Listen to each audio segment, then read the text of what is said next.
I want to give you a personal testimony of a savage storm that I went through.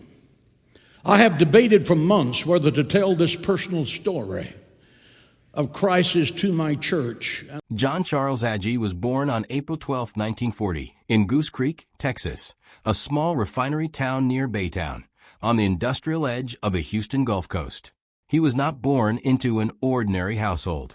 His father, William Bethel Hagee, was a Pentecostal minister who had already planted assemblies of God congregations across the region, and behind him stretched a long line of Anabaptist Mennonite preachers going back generations.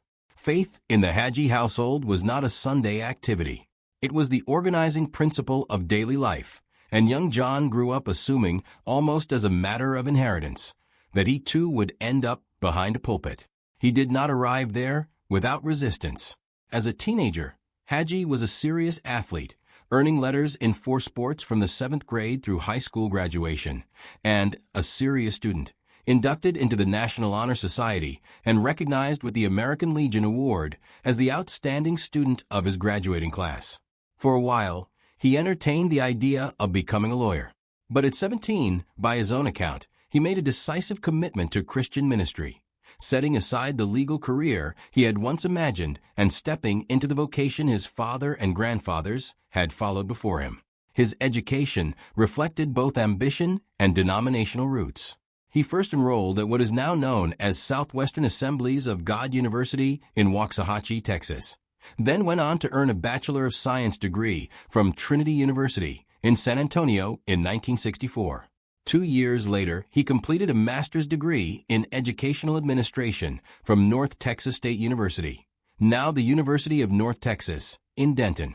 Along the way, he also studied at Southwestern Bible Institute, where he served as president of his class and sang in the college concert choir.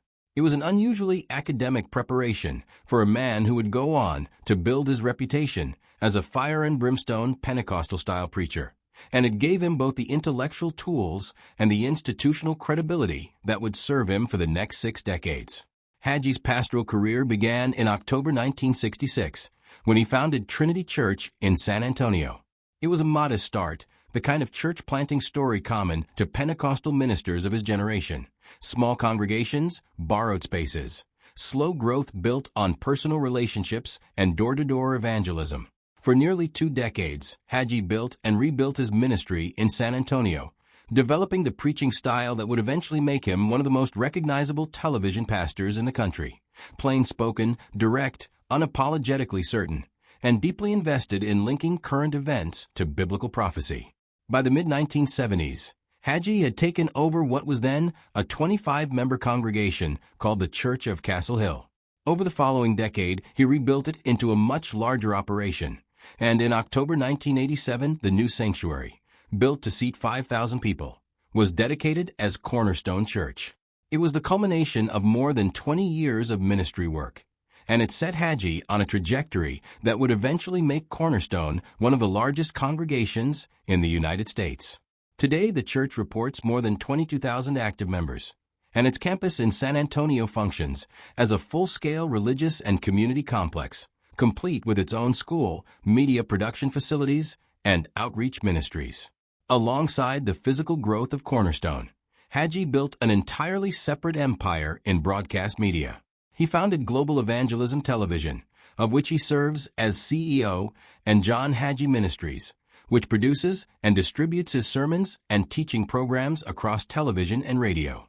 At the height of his broadcast reach, his programming was carried on more than 160 television stations and 50 radio stations in the United States, including national outlets like Trinity Broadcasting Network and the Inspiration Network, and was seen or heard in tens of millions of homes across North America, Europe, Africa, and elsewhere.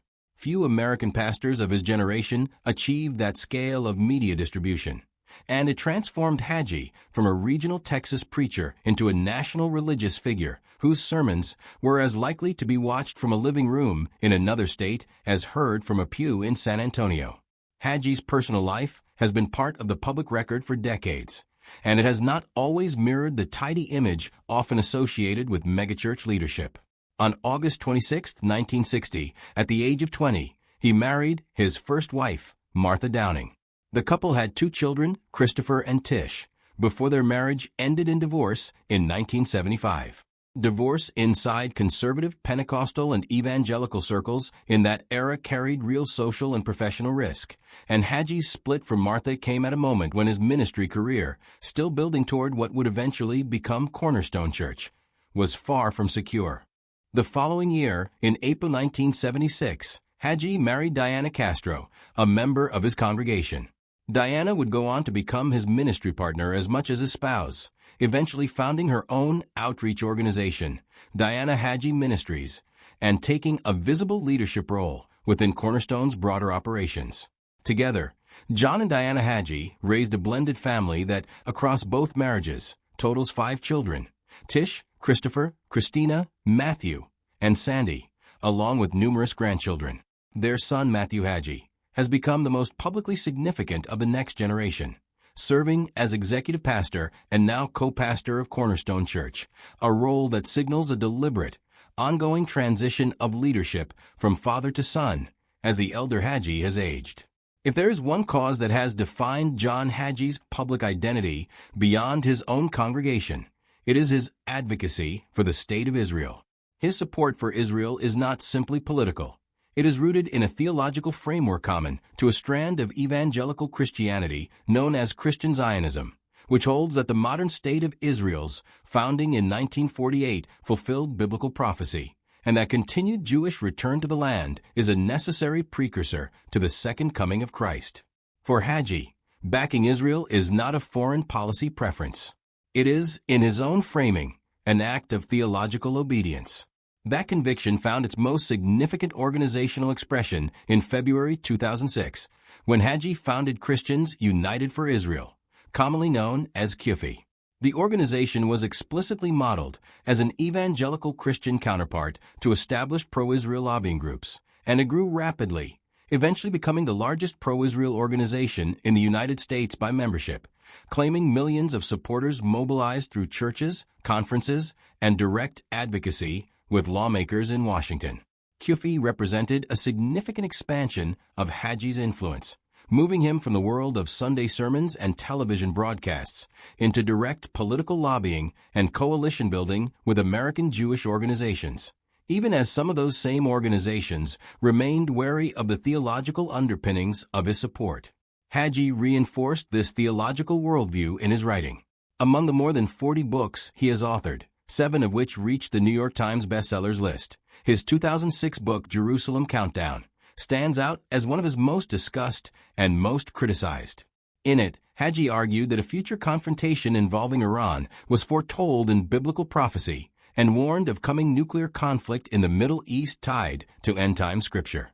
Supporters within his own movement treated the book as a serious work of prophetic interpretation. Critics, including a number of foreign policy commentators and religious scholars, argued that the book blurred the line between theology and geopolitics in ways that stoke fear and oversimplified a complex international situation. Hagee's career has not been without serious public controversy, and much of it came to a head in 2008 during the presidential campaign of Senator John McCain. Earlier in the campaign, McCain had actively sought and accepted Hagee's public endorsement, recognizing the pastor's influence among evangelical voters. But in May 2008, an audio recording surfaced of a Hagee sermon from the late 1990s, in which he suggested that God had allowed Adolf Hitler and the Nazi regime to rise as a mechanism for driving Jewish people out of Europe and back toward the land of Israel, framing the Holocaust as connected to a larger divine plan for Jewish return. When the recording became public, it triggered swift and widespread condemnation. McCain, in a formal statement, called the remarks deeply offensive and indefensible, and rejected Hagee's endorsement outright, saying he had not been aware of the comments beforehand. Within roughly half an hour of McCain's statement, Hagee withdrew his own endorsement and announced he would step back from any active role in the campaign, citing what he described as sustained personal attacks that had become a distraction from more important issues. Hagee pushed back hard against the characterization of his remarks, insisting that his comments had been taken out of context and mischaracterized by critics with a political agenda. He stated plainly that he did not in any way condone the Holocaust or Adolf Hitler, whom he called a monster, and pointed to his ministry's substantial financial contributions to humanitarian causes in Israel as evidence of his genuine commitment to the Jewish state and its people. Nonetheless, the episode caused lasting damage to his standing with segments of the Jewish community and gave his critics a clear, well-documented example to cite in broader arguments about the risks of mixing biblical prophecy with contemporary geopolitics. The 2008 campaign season surfaced other controversial statements as well. Hagee had previously come under fire for describing the Catholic Church in past sermons using harsh and inflammatory language, including calling it an apostate institution. Facing mounting criticism, he wrote a letter of apology to the Catholic League for Civil and Religious Rights that same year, expressing what he called deep regret for any comments that Catholics had found hurtful, and acknowledging that he had emphasized some of the most painful chapters in the historical relationship between Catholics, Protestants, and Jews. The Catholic League's president publicly indicated the matter was largely resolved following the apology. Separately, Hagee also drew significant criticism for remarks he made in the aftermath of Hurricane Katrina in 2005, in which he suggested the storm was a form of divine judgment connected to a planned gay pride event in New Orleans. The comment, made while the region was still reeling from catastrophic loss of life and property, was widely condemned as insensitive and theologically reckless, and it remains one of the most frequently cited examples of Hagee's willingness to publicly interpret natural disasters and world events through the lens of prophecy and divine judgment, an interpretive habit that has been central to both his popularity among supporters and his notoriety among critics. On social issues more broadly, Hagee has maintained consistently conservative positions throughout his ministry, including firm opposition to same-sex marriage and LGBTQ rights and strong opposition to abortion. These positions have made him a recurring target for progressive activists and commentators, even as they have solidified his standing among the conservative evangelical base that has sustained Cornerstone Church and his broader ministry for decades. What makes Hagee a genuinely significant figure in modern American religious life is not any single sermon or controversy, but the sheer scale and durability of the institutions he built. Cornerstone Church, now led jointly with his son Matthew, remains one of the largest congregations in the country. John Hagee Ministries continues to broadcast his teaching into millions of homes. Christians United for Israel remains the largest pro-Israel advocacy organization in the United States, continuing to shape the relationship between American evangelicalism and American foreign policy toward the Middle East long after most of Hagee's contemporaries from the first generation of televangelism have faded from public life. He has received honorary doctorates from institutions including Oral Roberts University, Canada Christian College, and Netanya Academic College in Israel, and has served on Oral Roberts University's Board of Regents since 1989. Now in his mid-80s, Hagee continues to preach at Cornerstone Church, still delivering the direct, prophecy-focused style of teaching that has defined his ministry since the 1960s, even as leadership responsibilities have increasingly shifted toward his son. Assessments of Hagee's legacy tend to split sharply along the same lines that have followed him for decades. To his supporters, he is a steadfast, unapologetic defender of biblical literalism and one of American Christianity's most consistent and effective advocates for the state of Israel, a man who built a ministry from a 25-member congregation into a national institution through decades of disciplined work. To his critics, he is a case study in the risks of combining apocalyptic biblical interpretation with real-world politics, a preacher whose readiness to explain catastrophic historical events, from the Holocaust to Hurricane Katrina, in terms of divine plan and judgment has repeatedly caused real harm and controversy. Both assessments rest on the same documented record. A small-town Texas boy raised in a family of preachers who built one of the largest media and ministry operations in American evangelical history, and who has spent 60 years insisting, publicly and without much equivocation, that he knows how to read the meaning behind the headlines. Whatever else is said about him, that combination of institutional achievement and persistent controversy is likely to remain the core of how John Hagee is remembered.